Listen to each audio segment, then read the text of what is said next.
Eze was just arriving at the shop the morning after the trouble inside the train along with Ifeanyi and Jude.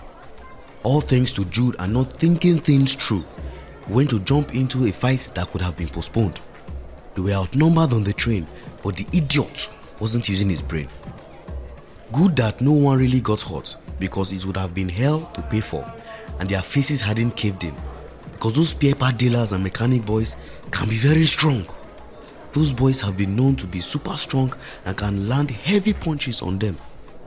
Everything seems fine this morning though. He hadn't heard from Ifeanyi and Jude today, but he wasn't really bothered about the fact that they would come by his shop later in the day. He alighted from the Wimbo bus and began to trek towards the shop.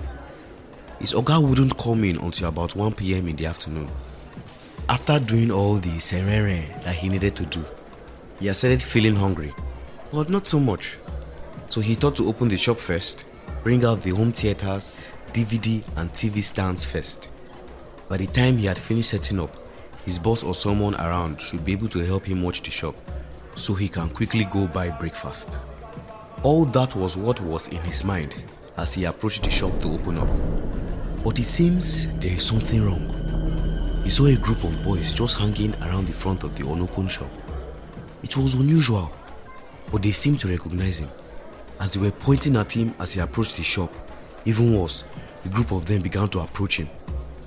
Eze didn't wait to find out what the issue was. He was guessing it was probably about the fight on the train yesterday.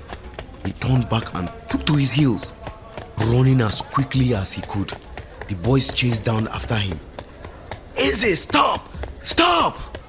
One of the boys yelled at him. He burst out of the street where their shops were into Wimbo Road, skipping and running over the market women who had their wares by the roadside. The boys chasing after him ran as much as they could. They pursued him with everything they've got. Eze ran down the road and arrived just in front of the Total filling station, taking a turn on the other side of the road and ran into Otter Street. The market was just beginning to get filled up as the market women were still arranging their goods by the roadside. He ran into the street, pushing other road users to the side as they cursed at him for throwing them out of the way. He ran down the line until he arrived at the back of the White Sand Market. It was brimming with activities as trucks from the north just arrived and were unloading yams. Others were unloading tomatoes and other food items. He ran in between them and ran fast. Immediately after the trucks had been unloaded, he entered a covered region where pepper, meat, fish and other kitchen groceries were arranged. He continued running, scattering whatever he could find into his path to reduce the speed of the people after him, evading capture from them. He continued running until a big fellow jumped into his front and blocked his path, grabbed him by the neck as the assailants arrived at the place. Everyone was panting and sweating profusely. The big guy let go of his neck and instead held Eze in between his hands, held him down by the shoulders. Eze was panting as he tried to speak. "Wetin I do now?" As the sweat dripped from his wet forehead down to his eyelid. "No be wetin you suppose ask before you start to dey run," the leader of the guys said. The other guys behind began to wipe the sweat off their faces with their clothes. "Wetin I do? Talk now. If na that yesterday thing, abeg no vex," Eze said. "Yesterday thing?" the leader asked. "No vex abeg. Na Jude. Him too like that girl," he spoke. That one no concern me. Who your friend, Ifeanyi?" the leader asked. "You don't go their shop?" Eze said. The leader looked at him curiously and looked at his henchmen. They both squinted at their boss. "So you think I know where to find him, and I'm asking you?" the leader said. "Oh," Eze said, still in the tight embrace on his shoulders by the big guy. "I never see him today. Na yesterday I see him last," Eze replied. "Him never come shop, and we don dey wait for him since, and him don comot for house," the leader continued. "Na Jude una suppose dey look for o. Ifeanyi no do anything at all about the fight. Na just one or the boy," Eze said. "Na Ifeanyi we dey find, no be Jude," the leader emphasized. "I never see him," Eze said. "If you see him, call me. but tell him to call me, the leader said, handing him a paper with his phone number. Make I even tori you well. If you call me, as soon as you see him, I go give you 100,000 naira when we reach, the leader said. He nodded towards the big guy, who let him out of the tight grip as they all turned back and headed in their own direction. What type of trouble has Ifeanyi gotten himself into was all that was running through Ace's head. That much trouble that could earn him 100,000 naira easily, but that will only make him a bad friend. 100,000 naira isn't small money, but for a simple call, probably the most expensive 30-second call ever in the history of the world. Ifeanyi left the house, packed as little as possible in terms of clothing, but essentially carrying all the money neatly tucked into the bags he was carrying. He looked like someone who went for a lot of shopping. He managed to drag the bags with him to the bus stop, where he got a yellow taxi, dumped all the bags into the boot of the car, and sat behind. The cabman started his car. Ifeanyi sitting behind him, the driver, is one of the rarest occasions of his life, as a big man or a big boy. He left as a new man, happy but also conversant about the type of trouble he was in. He knew Ebute Metta this morning would certainly not be the same. People are bound to figure out he's the one in charge of the money, some way, somehow. Some people know how to add 2 and 2 together. The bureau the change owners, the real owner of the bag, even that fight last night inside the train. The money may have mistakenly landed in his path, but him keeping it will certainly not be a mistake, because everyone will hope to take advantage of him or his new prosperous circumstance. He was lost in thought. When he came back into consciousness, he looked left and right and could tell that he was on Thorn Mainland Bridge as he was surrounded by a huge body of water. A few minutes later, the yellow cab found its way into Echo Hotel. He told the cabman to wait for him. The cab parked at the car park just beside the Echo Signature building. He got out of the car and went to the little building beside the gate. As he began to approach the building, he got accosted by several bureau de change agents, flashing dollars and naira at him to come by with them.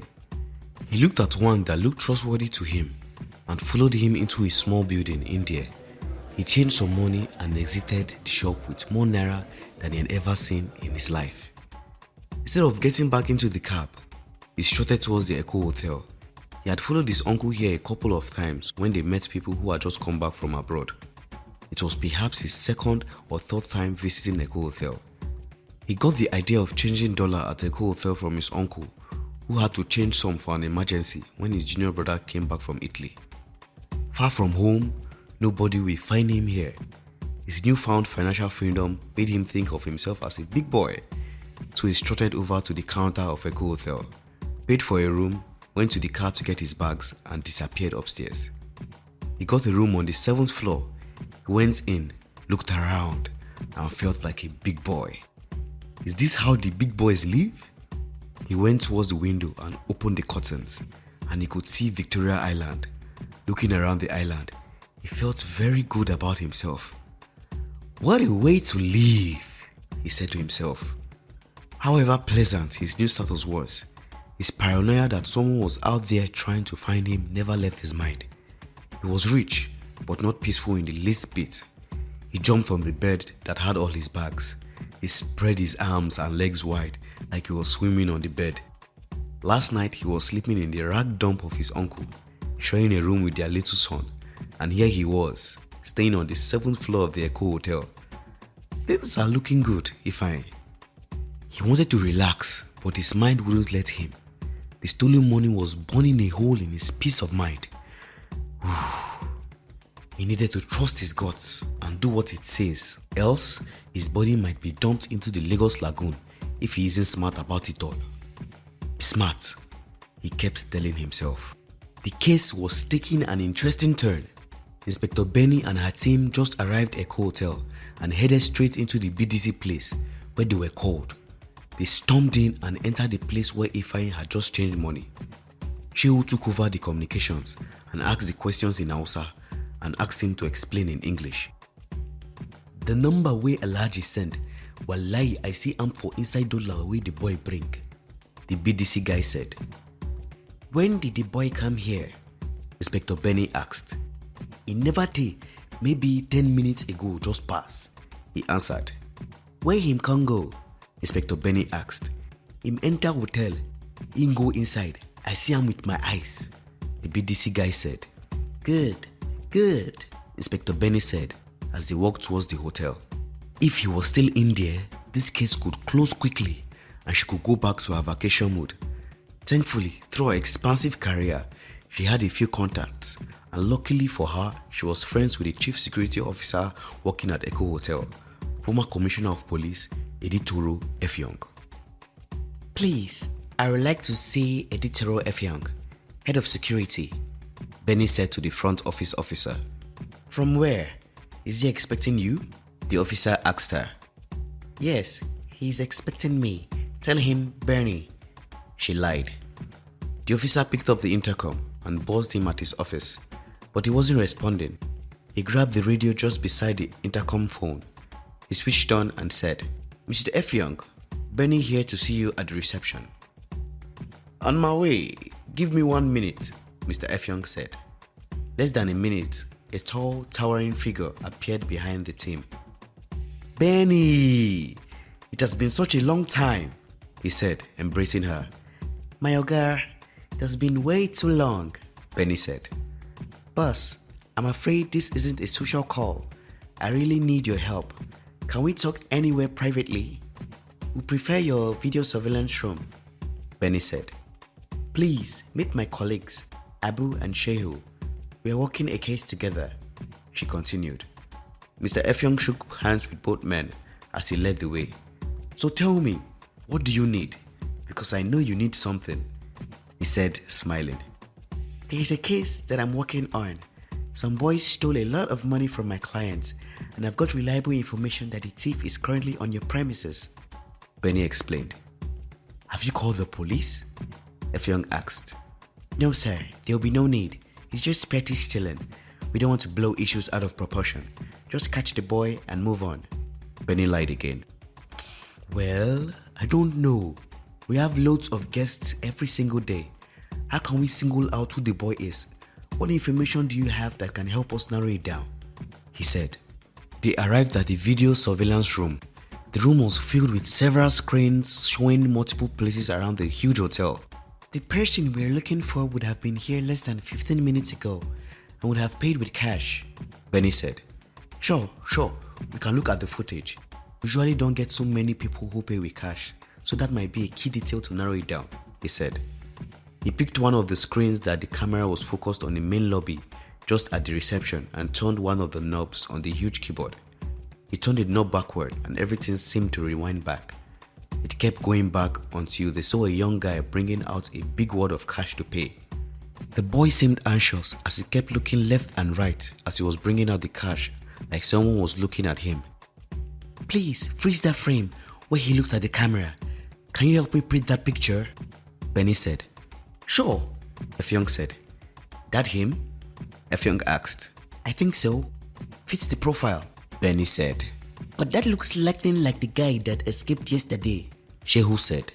Yes, Abu seconded Shehu's statement. Could there be a fifth person in the people who robbed yesterday? Benny asked. Benny, you made this seem like a small petty robbery, not multiple accomplice robbery, Ifeanyi said. It's a little bit more complicated than petty robbery, Benny said. Can reception help us with the room number where the boy is staying? Benny continued. Benny, I shouldn't help you with this, but I will. Make it clean and uncomplicated, Ifeanyi said. Thank you. We will be out of your hair. We just need to get him out of the room and you wouldn't hear from me again for a while, Benny said and smiled at the last part. Ifeanyi picked up the phone and called reception for the information. Room 75, he said to Benny. He escorted them to the elevator as they moved to storm the room and take the boy into their custody. Benny and her team were thinking, this is good. Their case is about to be closed and everyone can move with their lives. The elevator stopped and they got off and started looking for the room number. It wasn't hard to find. They arrived and they knocked. There was no answer. They continued to knock, but still, there was no reply. Benny and Ifeanyi stared at each other. Benny nodding at him to open the door with his all-access pass. No, Ifeanyi said. I promise this will be over very soon, Benny said, thinking to herself, finally this case is over, easy money. Ifeanyi brought out his key card, sighed and opened the room. What they found was not what they hoped to find. The room was empty, no one was inside, neither was there a bag or anything. The room looked good except the bed was rumpled, meaning someone had checked in but was gone. Fuck! Benny said. Check everywhere, Benny told Abu and Shehu. They dispersed immediately in opposite directions. Only Benny and Ifeanyi were left in the room. Benny opened the window and stepped towards the balcony. Ifeanyi joined her there. I think you've got a mole, Ifeanyi said. I think so too. How could he know we were coming? Benny said, as she looked out at the beautiful skyline of Lagos.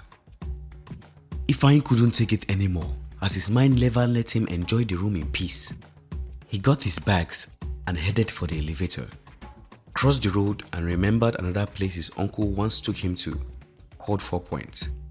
If he had known he would move minutes later, he wouldn't have dismissed the first cab guy. On to the next one, he thought to himself. Maybe he will feel better there and not exposed like this Echo Hotel. He may need to eventually run out of Lagos for any peace of mind, that's for sure. He got out and picked up a cab and headed to 4 Points by Sheraton, for now. The boy is no longer at Echo Hotel. An SMS came into Ugo's phone, along with a picture of the boy through WhatsApp. He had just arrived at Echo Hotel. Ugo, thinking on his feet, felt the need to talk to people around. The boy couldn't have bought a car yet. There's a chance he took one of the cabs around the hotel or inside. Ugo left the hotel and went opposite to the unpainted cab under the shed.